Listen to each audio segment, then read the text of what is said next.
ముఖ్యమంత్రి Revanth Reddy deputy CM బట్టి విక్రమార్క ఇవాళ ఢిల్లీ వెళ్తున్నారు. సాయంత్రం ప్రధాని మోదీని మర్యాదపూర్వకంగా కలవనున్నారు ఇద్దరు నేతలు.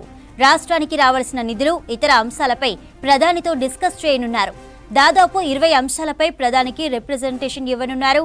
సీఎంగా రేవంత్, డిప్యూటీ సీఎంగా బట్టి బాధ్యతలు చేపట్టాక ప్రధానితో భేటీ అవ్వడం ఇదే మొదటిసారి. మరోవైపు ప్రధానితో భేటీ తర్వాత కేంద్ర ఆర్థిక మంత్రి నిర్మలా సీతారామన్తో సమావేశమయ్యే ఛాన్స్. ఢిల్లీ టూర్లో కాంగ్రెస్ ముఖ్య నేతలను కలవనున్నారు సీఎం రేవంత్. మిగిలిన కేబినెట్ బెర్తులు, ఎమ్మెల్సీల పదవుల భర్తీ, నామినేటెడ్ పోస్టులు, లోక్సభ ఎన్నికలపై చర్చించే అవకాశం ఉంది. ఢిల్లీ పర్యటన తర్వాత రేవంత్, బట్టి నాగ్పూర్కు వెళ్లనున్నారు. గురువారం అక్కడ జరిగే కాంగ్రెస్ పార్టీ ఆవిర్భావ దినోత్సవంలో పాల్గొంటారు రేవంత్, బట్టి. సీఎం ఢిల్లీ టూర్ కి సంబంధించి మరిన్ని అప్డేట్స్ మదర్ అందిస్తారు. మదర్, రాష్ట్రానికి సంబంధించిన అంశాలపై ప్రధానితో సీఎం మాట్లాడతారని తెలుస్తోంది. మరి ఏ ఇష్యూ మాట్లాడే ఛాన్స్ వస్తుందంటారు?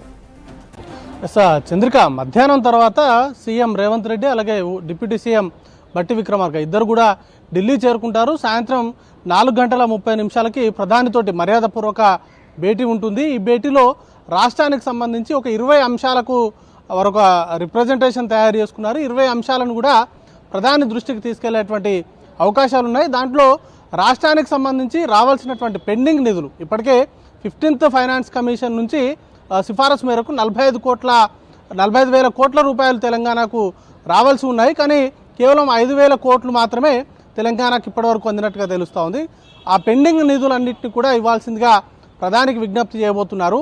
వాటితో పాటు సెంట్రల్ స్పాన్సర్డ్ స్కీమ్స్ ఉంటాయి, వాటికి సంబంధించి కూడా రాష్ట్ర వాటాకు సంబంధించి రావాల్సిన నిధులు కావచ్చు, అలాగే విభజన చట్టంలో అపరిష్కృతంగా ఉన్నటువంటి సమస్యలన్నింటినీ కూడా పరిష్కరించాలని కోరేటువంటి అవకాశం ఉంది. విభజనకు సంబంధించి కూడా ముఖ్యంగా ఆంధ్రప్రదేశ్ ఉమ్మడి భవన్, తెలంగాణలో ఉన్న ఢిల్లీలో ఉన్నటువంటి తెలంగాణ భవన్కి సంబంధించి 2 రాష్ట్రాల ఏకాభిప్రాయంతో దాన్ని విభజించేందుకు ఏకాభిప్రాయంతో విభజించేలాగా కేంద్ర హోంశాఖను ఆదేశించాలని కూడా కోరేటువంటి అవకాశం ఉంది. వాటితో పాటు నీతి ఆయోగ్ సిఫారసులు, గతంలోనే మిషన్ భగీరథ కావచ్చు, మిషన్ కాకతీయ, ఈ 2 ప్రాజెక్టులకు కూడా ఆల్మోస్ట్ ఒక 19,000 కోట్ల రూపాయలు ఇవ్వాలంటూ సిఫారసు చేసింది.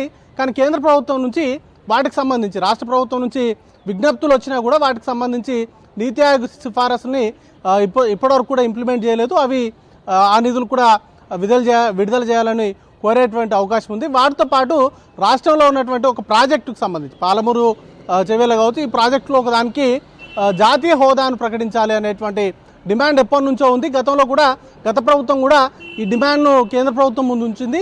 ఇప్పుడు కొత్తగా ఏర్పడినటువంటి ప్రభుత్వం కూడా అదే డిమాండ్ను మరొకసారి కేంద్ర ప్రభుత్వం దృష్టికి తీసుకురాబోతా ఉంది. దానిలో భాగంగానే ప్రధానిని కలిసినటువంటి సందర్భంలో ఈ అంశాన్ని కూడా ప్రస్తావించేటువంటి అవకాశాలు ఉన్నాయి. వాటితో పాటు వెనుకబడిన జిల్లాలకు సంబంధించినటువంటి నిధులు కూడా కేంద్ర ప్రభుత్వం నుంచి సకాలంలో రావట్లేదు.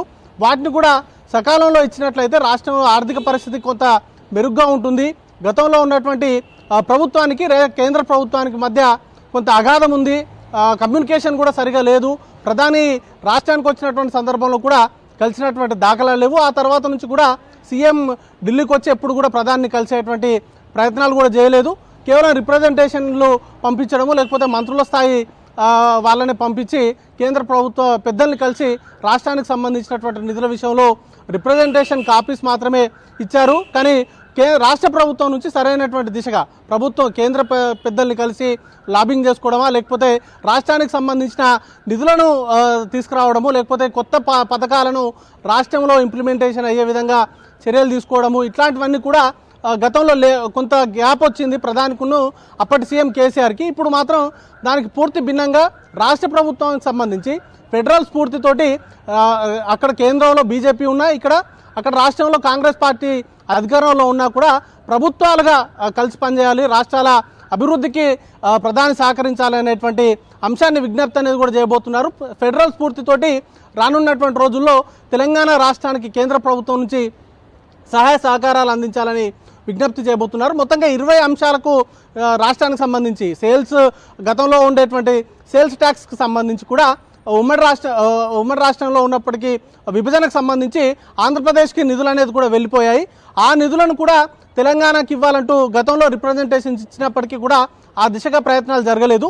బట్ ఇప్పుడు మరొకసారి కేంద్ర మంత్రి నిర్మలా సీతారామన్ కలిసి ఆ అంశాన్ని కూడా రాష్ట్రానికి సంబంధించి ఏవైతే ఆంధ్రప్రదేశ్కి నిధులు వెళ్ళాయో ఆ నిధులను తిరిగి తెలంగాణ ప్రభుత్వానికి ఇప్పించేలాగా చర్యలు తీసుకోవాలని కోరేటువంటి అవకాశం ఉంది. ఇప్పటికే రాష్ట్ర ప్రభుత్వం నుంచి గత ప్రభుత్వం చేసినటువంటి మిస్మేనేజ్మెంట్, నిధులకు సంబంధించి అప్పుల కుప్పగా రాష్ట్రాన్ని మార్చారు. పథకాల అమలు విషయం పక్కన పెడితే ఉద్యోగులకు జీతాలు కూడా సరైనటువంటి సమయంలో చెల్లించలేనటువంటి పరిస్థితుల్లో రాష్ట్ర ఆర్థిక పరిస్థితి ఉంది. కాబట్టి వాటి నుంచి బయటపడాలంటే ఖచ్చితంగా కేంద్ర ప్రభుత్వం నుంచి రాష్ట్ర ప్రభుత్వానికి రావాల్సినటువంటి నిధులన్నీ కూడా సకాలంలో వచ్చినట్లయితేనే అవన్నిటిని కూడా సార్ట్అవుట్ చేసేటువంటి అవకాశం ఉంటుంది. కాబట్టి కేంద్ర ప్రభుత్వ సహకారాన్ని రాష్ట్ర ప్రభుత్వ తరపున ముఖ్యమంత్రి అలాగే డిప్యూటీ సీఎం బట్టి విక్రమార్క ఇద్దరు కూడా కలిసి ఆ గ్యాప్స్ని ఫిల్ చేసేటువంటి ప్రయత్నం కావచ్చు, అదే వాటిని చేసేటువంటి అవకాశం ఉంది. ముఖ్యంగా ఎప్పుడైతే కొత్తగా ప్రభుత్వం ఏర్పడిన తర్వాత రాష్ట్రాలకు సంబంధించిన సీఎం అలాగే డిప్యూటీ సీఎంలు ప్రధానిని కలవడం అనేది కూడా సాధారణంగా రెగ్యులర్గా జరిగేటువంటి ప్రక్రియ ఇది. కానీ ఈసారి ప్రభుత్వం నుంచి సీఎం డిప్యూటీ సీఎం ఇద్దరు కూడా కలిసి రాష్ట్రానికి సంబంధించిన అంశాలపైన, అభివృద్ధికి సంబంధించినటువంటి అంశాలు కావచ్చు, అలాగే నేషనల్ హైవేస్, రాష్ట్రానికి రావాల్సినటువంటి పెండింగ్ నిధులు, అలాగే విభజనకు సంబంధించినటువంటి అంశాలు, జాతీయ హోదాకు సంబంధించి కొన్ని ప్రాజెక్టులకు సంబంధించి జాతీయ హోదా, అలాగే రాష్ట్రంలో ఉన్నటువంటి స్టేట్ హైవేస్ని అప్గ్రేడ్ అంటే నేషనల్ హైవేస్గా అప్గ్రేడ్ చేయాలనేటువంటి ప్రతిపాదన కూడా కేంద్ర ప్రభుత్వం ముందు పెట్టేటువంటి అవకాశం ఉంది.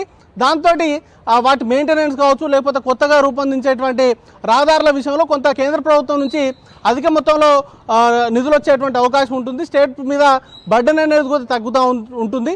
సో ఆ దిశగా కూడా వీటన్నిటిని కూడా రిప్రజెంట్ చేయబోతున్నారు. ఇక ఆ భేటీ తర్వాత, ప్రధానితో భేటీ ముగిసిన తర్వాత కేంద్ర మంత్రి ఆర్థిక మంత్రి నిర్మలా సీతారామన్ని కలిసేటువంటి అవకాశం ఉంది. వారితో పాటు మరికొంతమంది కేంద్ర మంత్రులు కూడా కలిసి రాష్ట్రానికి సంబంధించిన అంశాలను వారి దృష్టికి తీసుకెళ్లబోతున్నారు. ఇక పార్టీకి సంబంధించి కూడా అధిష్టాన పెద్దల్ని కలిసేటువంటి అవకాశాలు ఎక్కువగా ఉన్నాయి. ఇప్పటికే క్యాబినెట్కు సంబంధించిన ఎక్స్పాన్షన్ పైన కూడా చాలా చర్చ జరుగుతూ ఉంది. 6 క్యాబినెట్ పోస్టులు అనేది కూడా ఇవ్వాల్సి ఉంది. వాటికి సంబంధించి కూడా క్లారిటీ తీసుకోవాల్సినటువంటి పరిస్థితి ఉంది. వాటితో పాటు ఎమ్మెల్సీలకు సంబంధించి ఎమ్మెల్సీల నియామకం కావచ్చు, వాటితో పాటు నామినేటెడ్ పోస్టులను నెల రోజుల్లోనే భర్తీ చేస్తామనేటువంటి స్పష్టమైనటువంటి ప్రకటన చేశారు.